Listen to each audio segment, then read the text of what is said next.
Hello, everybody. My name is David Klebanov. I'm VP of Partner Solutions here at Alkira. I've been with the company for quite a while and very excited to be here on this podcast talking about network modernization, transitions that enterprises are going through on their journey to better networking and security. So it's going to be a fun podcast. Today, I have two distinguished friends here, Syed and Atif. So I'll let you guys carry on, introduce yourselves. Syed, maybe we'll start with you. Thanks, David. My name is Syed. I lead the SE team at Alkira. I'm looking forward to going into all the details with two of my friends here. I'm sure we'll have an exciting podcast. Thanks, guys. I'm Atif Khan. I'm co-founder and CTO at Alkira. Thanks for having me on this podcast and looking forward to discussing network modernization projects, which we are seeing a lot at many different enterprises. So maybe we start with that. What is network modernization? Maybe, Atif, you can give us your take and then we can all chime in. When you say network modernization, today's day and age, what does that mean to you? That's a good question, Syed. Good question it's a question to start with. So network modernization may mean different things to different people.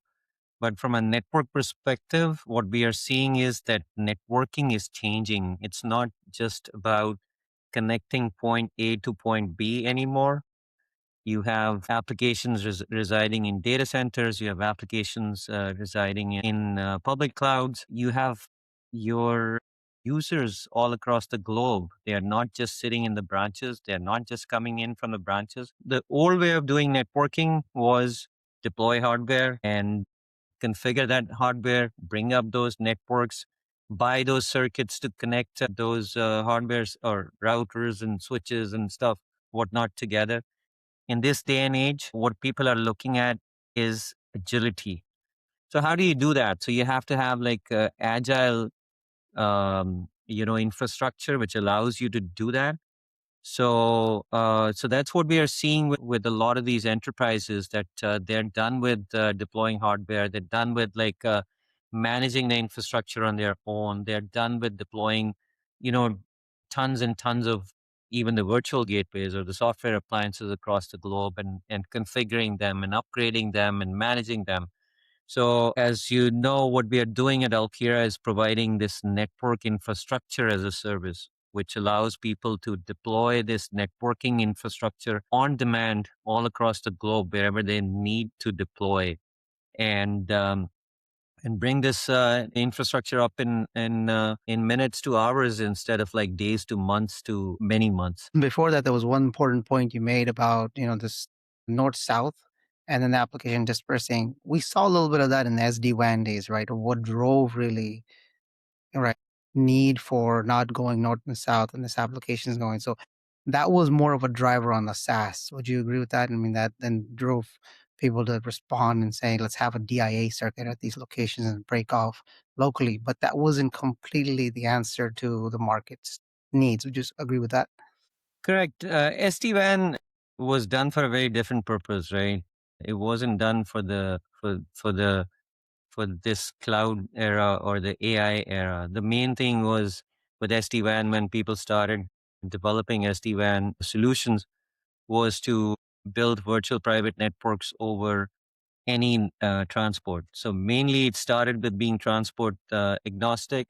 You could have any transport underneath, like internet or private transport, and bring up your virtual private network on top. And then, all the features and functionalities came in where you could use different types of transports for different applications by applying policies. So the policy infrastructure was built on top. The cloud era, it started with the cloud era. Now we are in the AI era. So the cloud era was later. And then we started looking at how SD-WAN would allow connectivity into these public clouds. And we came up with, this was an add-on to SD-WAN where we came up with cloud on-ramps and stuff. And then we can go into those details, but it came with its own complexities. But it wasn't meant for, or we didn't design it from the get-go to think of it as one network, one secure, segmented, routed, as a service network. This was an add-on which we added on top. And now with the AI era, we'll go into those details. Like east-west traffic is increasing a lot. It's not just the north-south traffic. And then, as you mentioned, even with SD-WAN, those local breakouts were introduced. So now when you have a local breakout, you're accessing the internet. So you have to secure that internet. So that's when, the people started running firewalls on those appliances and whatnot. But that opened up attack surfaces also, because now there's more attack surface which is available to, or was out there for hackers to. Yep. Get Yeah. in. Exploit. So Yeah. I think it's all changing, and it's all changed. So SD-WAN is one component of this new networking era, and not something which can deliver the network or the modern networks which are required by these enterprises in this day and age. And I'll Yeah. let you guys, you guys are working with customers day in, day out on these network modernization opportunities that we are seeing globally. So I'll let you guys add your thoughts to. Eh, go ahead, David. I No, want to I hear from you. agree with what you said, Atif, is that when we built SD-WAN back, back a few years ago, quite a few years ago now, right? The problem statement was different, right? Just to your point, the problem statement was different. It's wasn't really about the cloud adoption. It was more about cost arbitrage and circuit flexibility, right? It wasn't really about this outcomes that enterprises are looking for now, right? And cloud, when it stepped in like big time, not like as an experiment, but as a viable network infrastructure, or a viable compute infrastructure to run applications on, right? With of course networking and security being the necessary components of that, it really became a force multiplier on the pressure on the infrastructure. And this was kind of the guiding principle that something else is needed, right? Is that it's not just about SD-WAN, it's not just about the cloud, it's also not just about AI. It's about the convergence of those things. And I think the networking and security teams got kind of hit by the moving train. It's like, whoa, what just happened? Right? In a short span of just a few years, the entire sort of set of requirements that business expects to the infrastructure teams to address all of a sudden just changed, right? In a very short span of time. And the traditional networking teams and security teams are just not kind of ready to cope with that rate of change, right? That happens on the application front, which is what caused a lot of that cloud move and now AI move that is a lot of driven by application and data. And the networking and security teams are a little bit overwhelmed about what does it mean for our world now that this is happening. And they're scrambling to understand, okay, if I take my traditional architecture, which was not built for this, which was exactly like you say, Atif, was built for, I have my routers, I have my physical routers, I have virtual routers, I have my circuits, I have my co-locations with cloud on-ramps. This is the environment I know how to operate, right? But the kind of the ground changed, right? It's like, okay, you can no longer operate this, not because these solutions are necessary, like inherently bad, but they just don't provide the price points that you need to meet. They don't provide the agility points that you need to meet. And that forces the network and security teams to like, okay, I got to do something, I got to do something else. And I think Syed, you've been working front lines with the customers. You witnessed this firsthand. Yeah, yeah, and definitely. I think emphasizing. I know I won't harp on this point too much more, but emphasizing a solution being purpose built for today's needs and future's needs is important to understand. To what Atif was mentioning earlier, yeah, we a use case solved by an SD-WAN by connecting to the cloud isn't purpose built. Purpose built as the solution, I should say, that SD-WAN was initially solving was enterprises are seeing a lot of internet traffic, bound traffic being hairpinned through the data center, right? The north south going in. Well, I can just really relieve those pipes by getting an internet circuit and going DIA. But now that yes, I'm allowing my SaaS workloads to be accessed to my branch directly. Now I need an actual network that can actually govern connectivity across these distributed applications wherever they are. And that's the solution that we bring. And that's what I tell customers when we have an initial conversation with them is think about what if you can just start from scratch, right? And build a network without any strings attached, right? I don't know if that rhymed, without any hardware dependencies, without any hop by hop configuration, without having to build a network per use case. And when I say use case, enterprises build networks, remote connectivity, remote users, I have a network for that, right? I need to connect all of my SD-WAN branches together. I have a network for that. I have to my third party business partners I need to connect in. I have a separate network for that. I want to connect into IaaS workloads and I use a particular cloud provider. I have a network for that. Heck, I even seen customers that have a network for M&A, a dedicated network for M&A. Well, what if you can imagine a world that can have a network infrastructure that doesn't have any reliance on any hardware, that can be consumed as a service, that can continuously innovate on its own, right? Without you having to worry about innovating and doing software upgrades, right? And they can connect to your needs today and tomorrow. Well, that's exactly what we built. If I told you, Mr. Customer, go build a global network, and in that network, don't have any hardware dependencies, don't worry about, don't make sure there's no hop by hop configuration in that network. Make sure there's SDN characteristics in it. There's where separation of control plane data plane is built in. Or make sure if a node fails, you can reinstantiate a new node. And make sure if there's a need for more throughput, just scale up and down automatically. Any enterprise, no matter how big they are, no matter how many billions they have, their network architects are gonna say, you're crazy. I can't do that, right? Well, you can do that now with Alkira with the click of a button. And we've initially when we started off, there's a little bit of confidence, that you gain over time when you talk to customers. At the beginning, you're like, this is solvable. We've solved it and we've built a product. But will it stand up to the enterprise's needs? After fast forward 7 years later, there's no, I have no issues standing up and saying, this is your answer. And you should be doing this. This is your iPhone. You're used to this flip phone. So I don't know. I've said too much probably here, but I'll give it back to you guys. If you guys agree, disagree, please.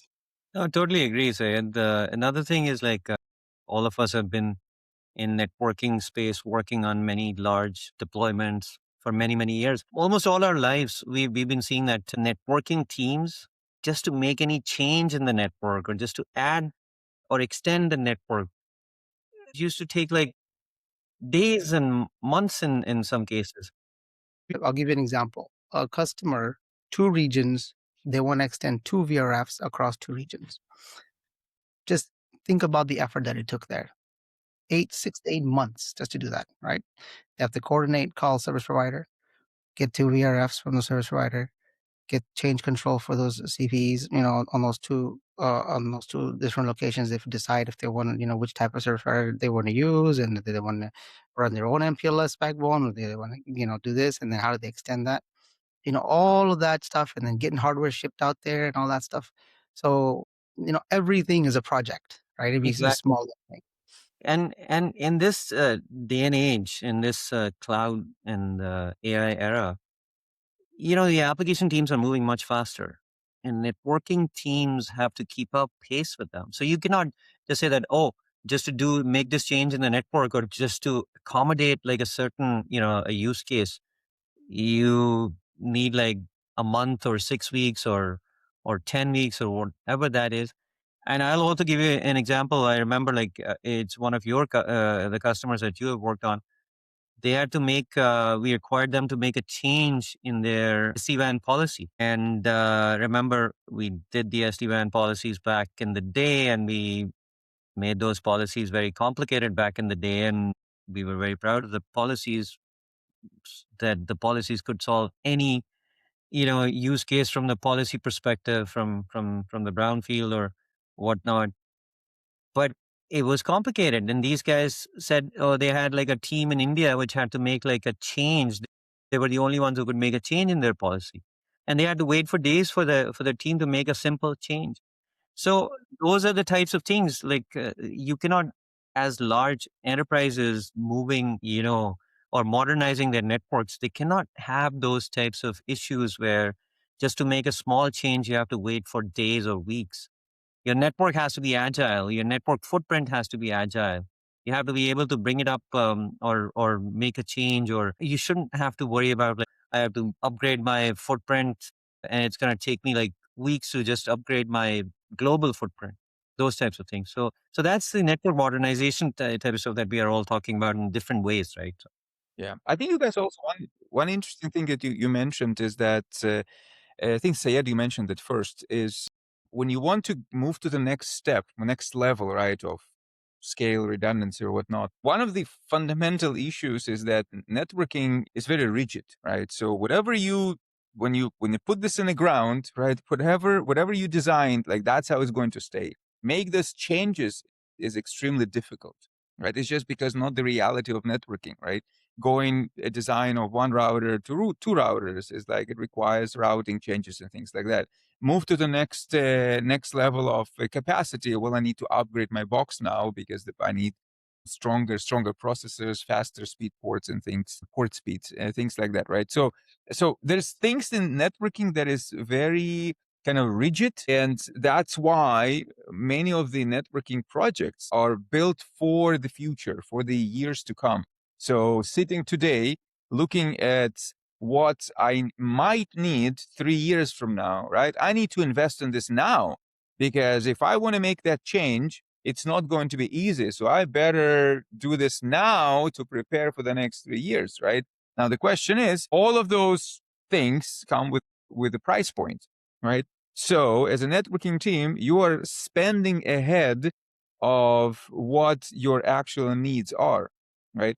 And that is a very tricky for the IT budgets, is because you are bloating these budgets and bloating these expenses for spending today for what you might need 3 years from now. And actually, sometimes you don't even ever meet that demand. And I've witnessed myself, a few times where we start talking to either partners or customers, and there's this sort of like this ridiculous needs that are being put forth. But when you start deconstructing those, it's like, why are you asking for these things? Is this something you really need? It's like, no. I just want to safeguard myself, right? That in 5 years from now, I might need it. It's like, well, that's not how application world works, right? People, you build the infrastructure, you build kind of the foundational things, but you don't, if you plan to have, 1,000 users for your application, then you don't build it for 1 million users, right? You build a foundation that will allow you to scale to those 1 million users, right? But you don't build it day one. But somehow networking is kind of stuck in this mode of, I got to invest in this now for that future day where I need it, right? Which is the huge, limiting factor because nobody has unlimited budgets, right? So you got to ask for this budget, right? So you're kind of shooting yourself in the foot by pursuing the architecture that is kind of locks you now into what you will need in X amount of years from now. Yeah, Yeah, if and you're also built like in the past or up till now, it's been a capex based Right. economy, right? People would buy hardware, people would buy like infrastructure, even if it's like, and then how often have we seen like I'm coming up to my end of life or 3-year cycle or 5-year cycle, and I have to buy stuff again and upgrade or whatnot. I think the world is changing now. You're moving away from like this buying cycle.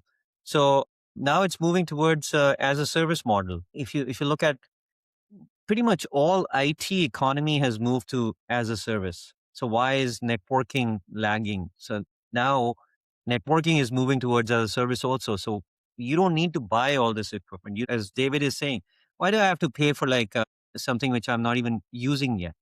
So you buy it as a service and you consume it as a service. So economy is like completely moving towards as a service now. And that's what we are seeing going forward. no more having to build for maximum capacity based on assumptions that are also not based on a lot of foundation, right? The Right. assumptions The could be infrastructure that you are consuming as a service needs to scale on demand, exactly. and it needs to be flexible, needs to be agile, as we have talked about or as we have said so far. So it's that's what network modernization is. You don't have to rely on the things that you used to rely on in the past. It's completely changing. Use it as you need it. Exactly. Right.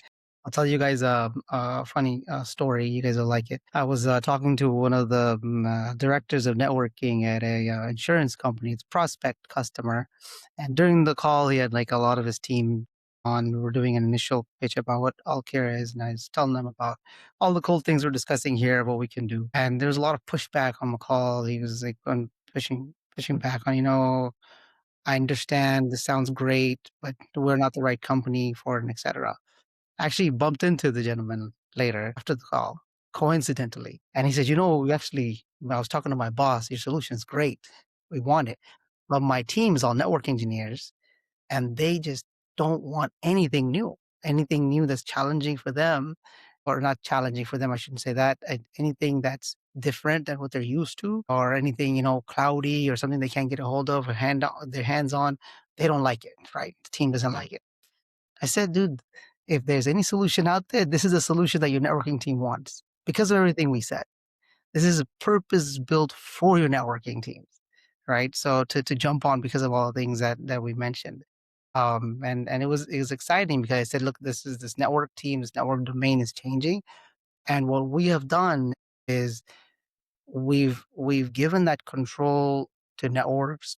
We're bringing back relevance to the network, which we think it should always have been there, and but what we've done is gotten rid of the complexity, right? That which originally you were a barrier, now you become enabler, right? To your business needs. Yeah. I'll throw one more thing, one more topic that I don't think we've touched, but I hear this pretty consistently is that one of the fundamental principles of networking is, of course, scale, but it also like resiliency, right?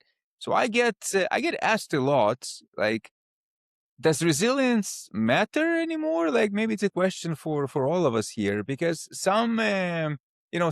some ideas is like fail fast is like if you need to fail then just fail and reroute. Or do you really need like this built-in bells and whistles of resiliency within the network? So what do you think, guys? How much resiliency is important? I think it's very, very important. Resilience and reliability and availability, high availability. So without that, there is no networking solution. So networks are all about resilience and availability. Your network is down, you lose like millions of dollars, like within a span of minutes, or you can. So that's like it's table stakes. So Syed can give you an example of one of our customers without naming that customer. Like there are unfortunate events going on in this world. And there are some data centers which have been affected because of those circumstances in the Middle East. And some of our customers which relied on those, the cloud regions, uh, did not get impacted from the networking perspective because we have resiliency built into our solution. So those are the types of things which go a long ways because if your network is down and you're a financial institute, it means you're losing a lot of money, and it's not acceptable from any networking vendor to be providing a solution which is not resilient, which is not highly available, especially if you're as a service.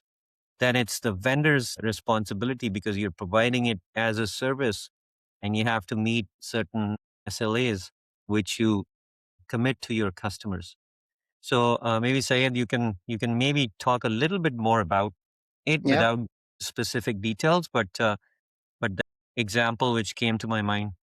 Yeah. No, I agree. And there's to that example, and there's many more. But and you can do both, right? Well, Atif, I mean, you can have the flexibility of failing fast at the same time with resiliency built in too, right? So, right, it's more the infrastructure since offered as a SaaS needs to be able to have the resiliency built in and fail over, but give you the agility to be able to move fast, and if something doesn't work, move on to do something else as well. I mean, to answer what Atif's point about, this specific use case in this customer, having to have the flexibility to move a network, from one region to completely different, with click of buttons, or through an automation, right? That's like this issue right now we're having with what we're seeing in the Middle East. If you had connectivity, your partners there, If I can instantiate that same network with all of that, all of my network principles that I had, my routing, my policies, my security framework, and I just move it to another region and provide connectivity there, that means a lot, right? I don't even know how it's, a lot of people ask for TCO and hard dollars, and how do you put dollar amounts to something like that, easily, right? And it's like the impact that it's can have, the long-term impact it can have when I'm down with a critical partner is critical. So, Yeah, and actually, those that's just one example. There's many other examples like right. that. It's interesting what you said is because it makes me think that when you talk about like topics like network modernization, we as like a technical people, we tend to think about this in terms of technology, but there's actually a different angle of like just a geopolitical situation, which is not any one of us can control, but different circumstances that happen around the world in different places for whatever reasons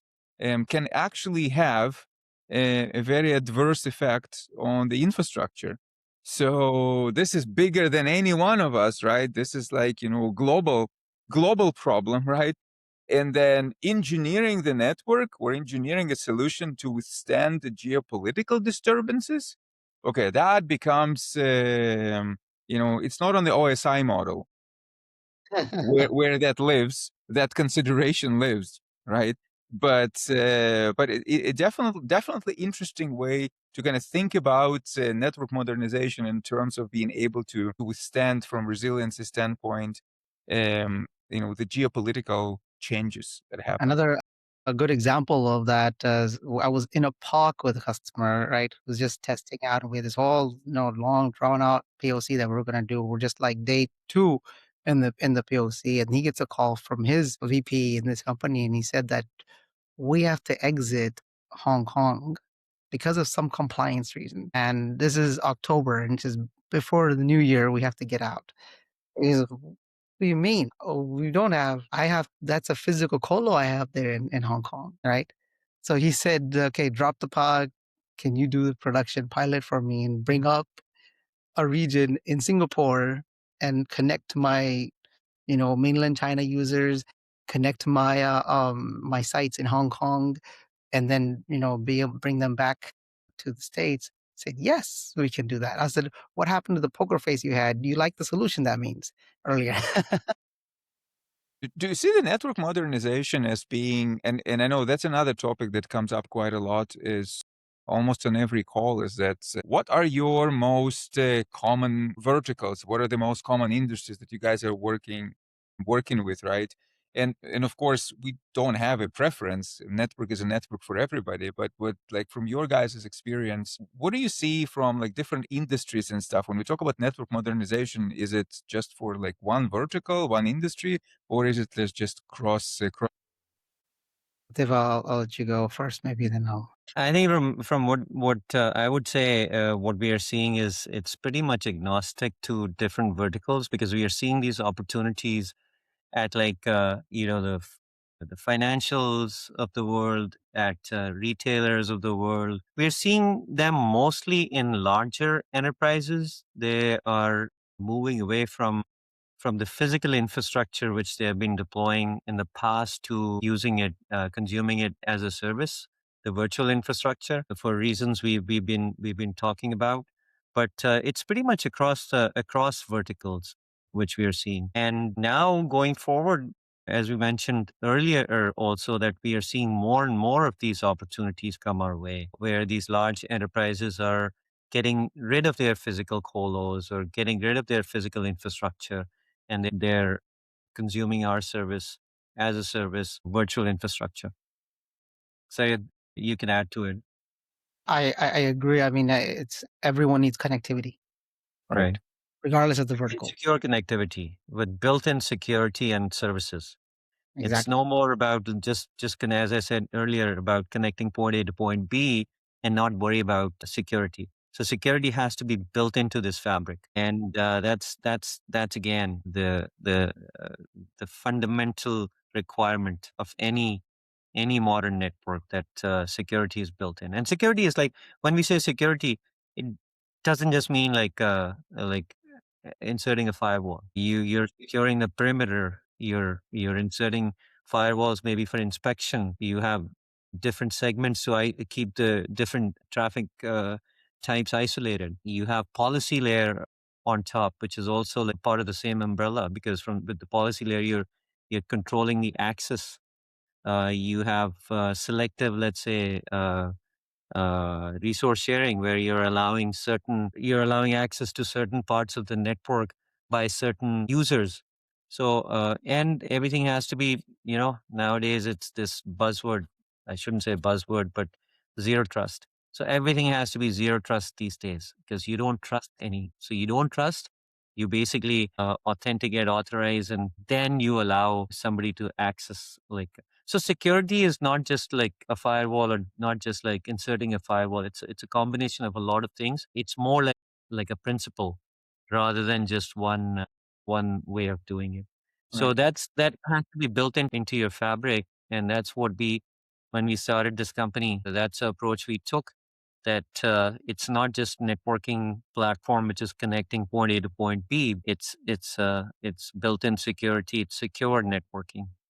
Yeah. And I think it's a little bit more than just actually it's an excellent topic about security. I think it's more than just of course if you think about on-prem security and cloud security and now AI security is a whole different thing. Like how do you control these agents from just running crazy and sharing information with attackers that they're not supposed to be sharing, right? So of course AI brings a whole new dimension to that. And I think one, at least my personal point of view in that is that it has become pretty big for just one single company to solve the problem, right? Which I think is important in some considerations, that it's not that one company can solve all of it. And sometimes you need to bring under the umbrella of this architecture some additional capabilities that are coming from third-party integrations, right? Which I know we're doing very well. But at least my personal view is that anybody claiming that we can solve it all is probably not being truthful, because it is such a big problem to solve and there's no single product that can solve it all. So the idea is that this convergence of these capabilities, native capabilities, third-party capabilities, without overloading the operational model, that to my point of view, that becomes the key that unlocks how enterprises may take benefit from all these different solutions that exist in the market. Yeah. The best way I like to think about this is if your foundation is strong, right, that network layer, then the security and policies sit on top of that. If that is sound, everything else will be sound, right? If that is not there, non-existent, it's piecemeal, everything else is going to have issues and cracks. You take something as simple as how do I secure my cloud internet ingress? Even single cloud. Let's say you have two different business units, right? You want to control your internet ingress. How is ingress protected today, right? It's a lot of times you're opening up holes every VPC. Now imagine in a data center putting your internet circuit, connecting it to all your access switches. You wouldn't do that, right? It typically would have a controlled way of how your traffic is going to come in and how traffic is going to leave the network. Coolest part about us being in the cloud, right, is you don't compromise any performance because our infrastructure actually sits right there inside that hyperscaler infrastructure. So maybe we can end this podcast by asking one more question, which is about cost, because the CIOs and CXOs, for them, the cost at the end of the day, the cost matters. Like how expensive it is to make these changes. If you're adopting a new platform, or if you're adopting a new way of doing networking, or whatever it is, how much money are you going to save them? So maybe Syed, you can take this, and then David can add to it. Like, how do you address those questions when you talk about Alkira? Like, you have worked on large network modernization projects. Maybe you can give an example of some of those deployments and how they were able to uh, to save money at the end of the day while moving towards new way of doing networking. Yeah, there's two steps to it. First of all, the overall, people like to look at TCOs from just pure hard dollar standpoint. And if you just even look at just from a hard dollar standpoint, there's savings there. biggest savings is coming from consolidating your hubs, right? Instead of having a network inside your colos, your data centers, and then every single CSP and cloud service provider, now you have a single hub that's agile, that's scalable, that's robust, that's by far the most resilient that you can build, available to the click of a button, right? So you have that now. So there's hard dollar savings. On top of that, there is just ton of just soft costs that are available, right? I had a customer that allocated, they were going to have 12 global regions with us, and they thought each region is multi tens of gigs a region, and typically, for a region they would do a head count, a full time engineer and FTE per region. So they said, with us they'll probably need to hire globally, 6 full time engineers because it's going to be a massive environment. Fast forward, full production rollout later, one engineer managing the whole thing. Because Right. we had to make sure we had to bring simplicity in the picture. If you did the same thing and repeated the same thing as your traditional networks, right? Where's the disruption? Where's the innovation, right? And I kid you not, we can give you this example. This is not just made up marketing number. These operate Alkira service. It's a SaaS service, which means all the simplicity is going to come with it. So there's that aspect, and then the important one I think we were kind of early touching on was capacity planning. Right, you can start with a use case. Now, you understand that Alkira is your North Star, but you start as small as $500 a month. For solving one small thing, build your confidence and grow and only use what you need. And when you don't need it, you turn it off. And that is those are two aspects of it. And then from a pricing model as well, we've made it flexible in to fit whatever customers' needs are. If you're you want to go just pay as you go, just pay for what you're using, by all means, like cloud-wise, do that. If you prefer, hey, I like this, all the subscription stuff is great, but we're right now we're set up to just pay up front or pay every year. No problem. We make that available too. Yeah. I mean, these are all good, and I can just add one more aspect to that as we're wrapping up this podcast. From the partner standpoint, right? Is we are 100% channel company, so a lot of our business comes to us from our partners, right?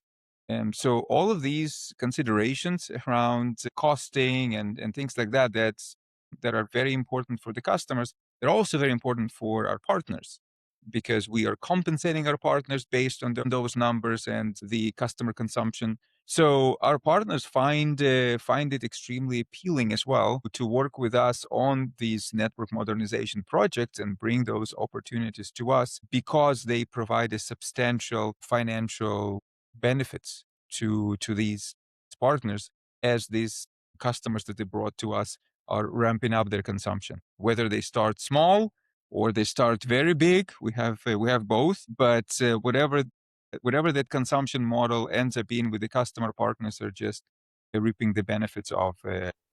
With that, we probably want to wrap it up. I think we covered tons and tons of topics here. Thank you guys for joining and listening. Excited to be on this journey and looking forward to many, many more network modernization opportunities.